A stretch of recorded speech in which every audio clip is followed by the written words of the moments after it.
les modèles, ces entrepreneurs du numérique qui sont audacieux, qui sont créatifs. Ils ont défini des nouveaux modèles, ils ont défini des nouvelles règles qui bousculent la société française. Mais juste avant de les écouter, je vais laisser la parole à un journaliste que vous connaissez tous. Je ne sais pas si vous voyez de qui je parle, et qui, me semble-t-il, a un petit message à faire passer autour du mot « oser ». Bonjour, Christophe Barbier. Bienvenue sur la scène du forum Osons la France. When I woke up, all you called was the shade on my hat, on my face. Mom was so unpaid for this rain on my waist. Bah oui. Bon, la vôtre est plus belle quand même, hein, mais... La vôtre. Très jolie écharpe rouge. C'est bien, vous l'avez compris, c'est un complot. J'ai 4 minutes pour vous dire comment j'envisage Osons la France, comment j'envisage ma vision de ce thème-là, plus particulièrement à travers le rôle dévolu, la responsabilité dévolue, mais la chance donnée aussi à la société civile. Je commencerai par dire qu'il n'y a pas d'audace sans idée et qu'une énergie simplement développée pour elle-même, et hélas c'est trop souvent le cas dès que l'on veut se lancer venant de la société civile dans d'autres activités, une énergie développée pour elle-même, c'est un peu comme un moteur autour d'un véhicule qui n'aurait pas de roues. Et bien entendu, ça ne peut pas aller loin. Même Christophe Colomb, qui avait très envie de partir, avait quand même une idée, une petite idée. Il voulait trouver la route de l'Ouest vers les Indes. Le destin a été un petit peu différent, il n'a pas trouvé exactement ce qu'il cherchait, mais son voyage n'était pas simplement mu par l'appel du grand large. La société civile est là pour apporter de l'idéal, elle est là pour apporter de la hauteur de vue, mais la société civile ne doit jamais oublier que pour changer la société, que pour oser la France, il faut apporter aussi des idées extrêmement concrètes. Deuxième responsabilité de la société civile, et personne d'autre qu'elle ne peut le faire, il faut penser contre les modèles.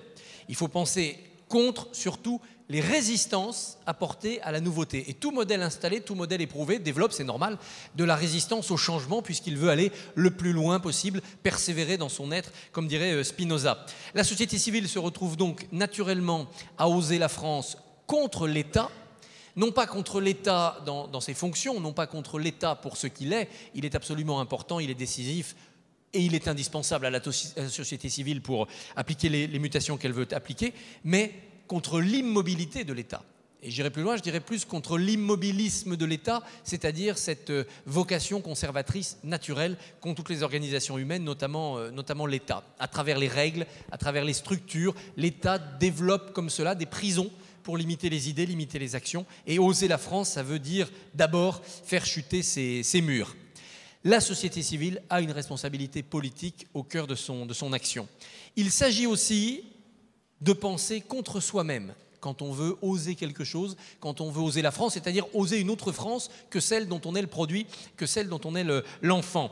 Penser contre ce que l'on est, contre sa famille sociale, sociologique, politique, penser contre ses croyances, penser contre ses dogmes, c'est-à-dire souvent penser contre sa formation, savoir utiliser l'enseignement qu'on a reçu pour dépasser, pour le remettre en question et pour détruire les conclusions de ce même enseignement, c'est une forme de violence sur soi-même qui n'est pas évidente. Il est tellement plus confortable de reproduire les modèles intellectuels acquis, proposés, en étant reconnu par ses pairs, en étant reconnu par ses maîtres. Il faut savoir être rebelle pour oser quoi que ce soit, et c'est évidemment se mettre en insécurité. Il y a dans la société civile un devoir de reniement, un devoir d'apostasie, un devoir de rébellion. Évidemment, ça ne doit pas être gratuit, sinon ça n'est que destructeur. Donc le plus difficile est de savoir être un rebelle créatif. Et un rebelle créatif, ça a un nom à travers les siècles, ça s'appelle un poète. Donc il faut mettre un peu de la poésie dans toutes ces actions, qu'elles soient politiques, économiques, intellectuelles, sociales. Sans poésie, on n'ose rien du tout.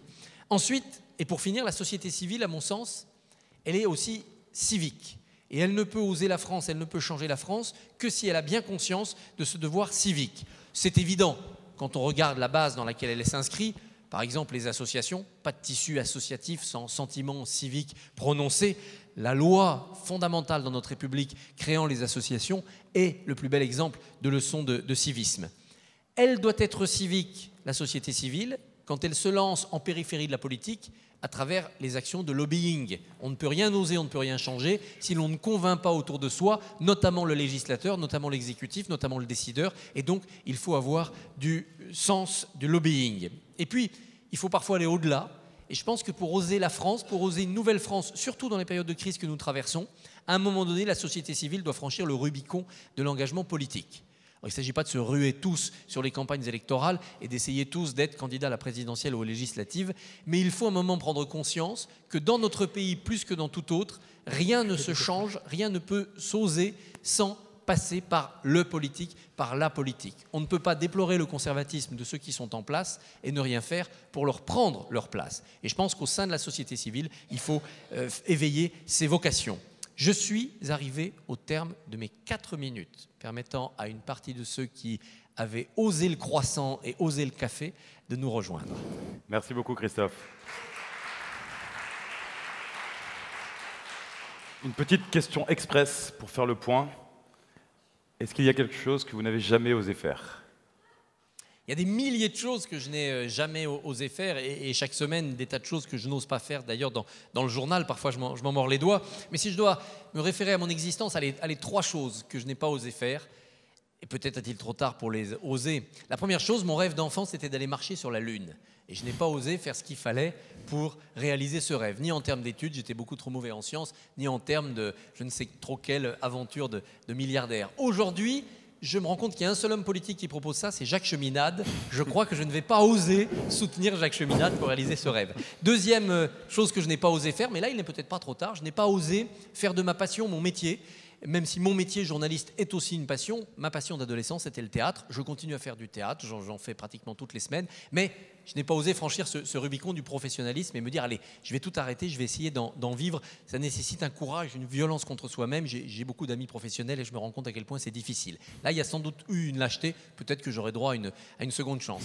Puis dernière chose que je n'ai pas osé, mais je pense qu'on est nombreux dans cette salle, c'est que j'étais très jeune, j'étais adolescent et évidemment je n'ai pas osé dire à une jeune fille le sentiment profond que j'éprouvais pour elle. Je ne suis pas sûr qu'elle soit dans la salle.